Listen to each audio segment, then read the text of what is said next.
Good morning, class 12th. This is your business studies class. In previous lecture, I have taught about organization structure, and today we are going to start from functional structure, advantage and disadvantage.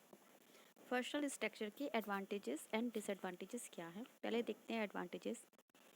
Specialisation. A functional structure lead to occupational specialization since emphasis is placed on specific function. Specially ये specific functions के लिए बनाए जाते हैं. This promote efficiency in utilization of man power. ये जो भी हमारे मैन पावर की इफ़िशिएंसी को प्रमोट्स करता है. जो भी हमारे एम्प्लॉयज़ होते हैं वो परफॉर्म करते हैं सिमिलर टास्क को within a department and are able to improve performance. Second है better control. It promotes control and coordination within a department. ये डिपार्टमेंट में एक बेटर कोऑर्डिनेशन और कंट्रोल को प्रमोट्स करते हैं क्योंकि similarity in the task being perform, क्योंकि सेम ही टास्क ये परफॉर्म करते हैं. नेक्स्ट है managerial and optional operational efficiency. It's help in increasing the managerial and operational efficiency. ये हमारे मैनेजरियल और ऑपरेशनल इफिशिएंसी को इंक्रीज करते हैं and this result in increase profit, जो कि प्रॉफिट के रिजल्ट को इंक्रीज करता है.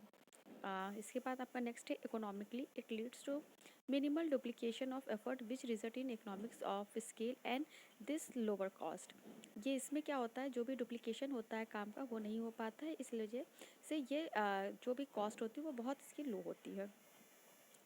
नेक्स्ट है ease in training employees. It makes training of employees easier as the focus is only on limited range of skills. ये जो भी हमारे एम्प्लॉयज़ की ट्रेनिंग होती है उसको बहुत ईजी कर देते हैं और उनकी स्किल्स को लिमिटेड रेंज तक फोकस करते हैं. Due attention. It ensure that different function get due attention. Different function में अटेंशन करते हैं. अब इनके कुछ डिसएडवांटेजेस हैं. डिसएडवांटेजेस क्या क्या हैं?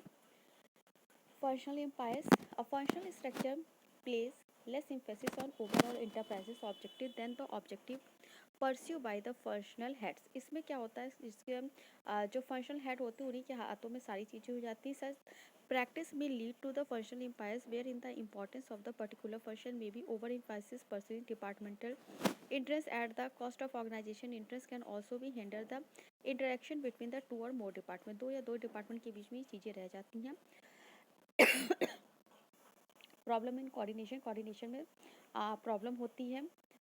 It may lead to the problems in coordination as information has to be exchange across the functionally different share department. Different जो डिपार्टमेंट होते हैं उसमें कोऑर्डिनेशन बना के चलने में काफ़ी दिक्कतों का सामना करना पड़ता है. नेक्स्ट है conflict of interest.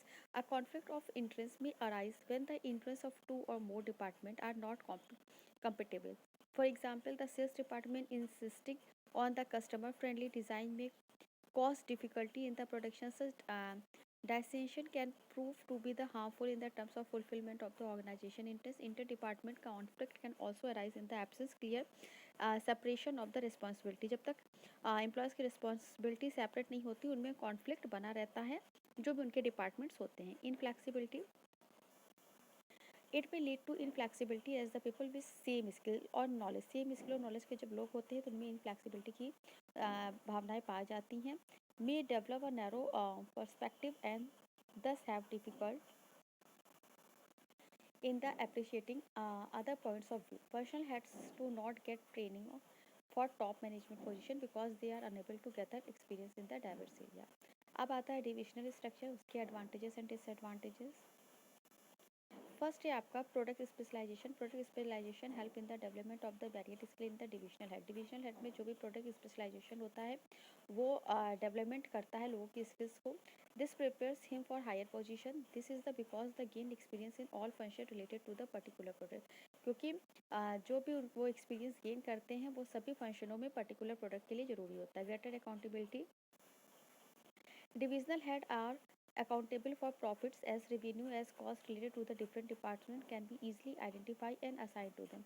This provide a proper basis for performance measurement. It also help in the fixation of the responsibility in the case of poor performance of the division and appropriate remedial action can be taken.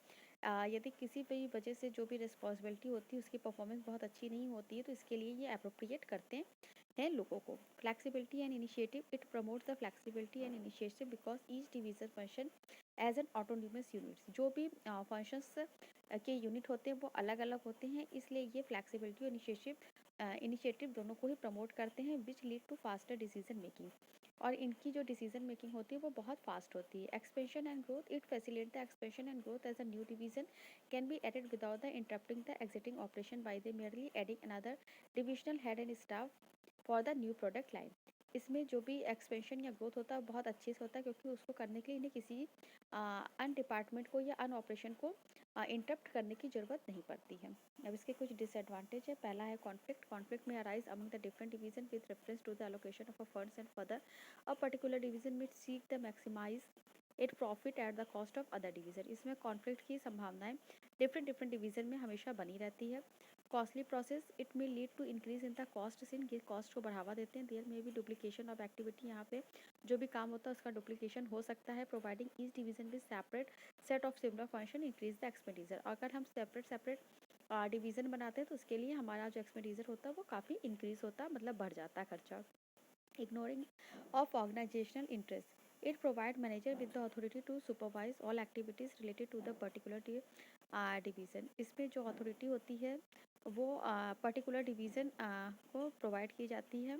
In course of time, such a manager may gain power and in a bid to assert his independence may ignore the organization interest। इसमें organization interest को ignore किया जाता है और अपनी चीज़ों को ज़्यादा बढ़ावा दिया जाता है।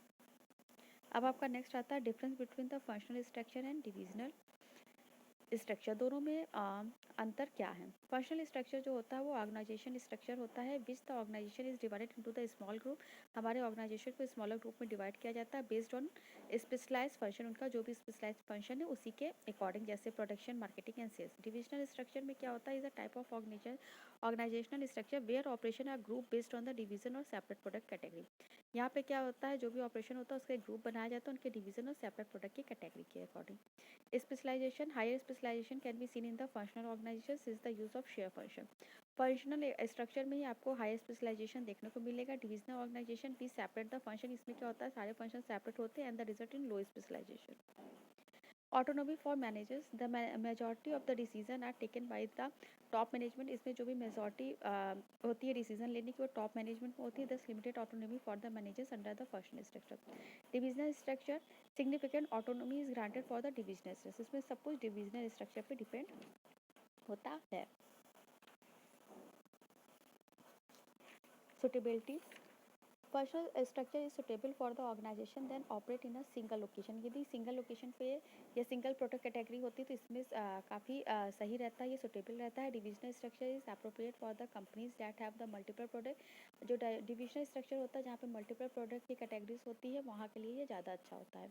रिस्पॉन्सिबिलिटी, फंक्शनल स्ट्रक्चर में difficult to fix responsibility on the particular department और divisional structure is easy to fix responsibility. Divisional structure में हम अपनी रिस्पॉन्सिबिलिटी को ईजी से फिक्स कर सकते हैं और परफॉर्मेंस दे सकते हैं, जबकि फंक्शनल स्ट्रक्चर में इसमें थोड़ा सा डिफ़िकल्टी का सामना करना पड़ता है। अब आपका जो नेक्स्ट है वो है फॉर्मर एंड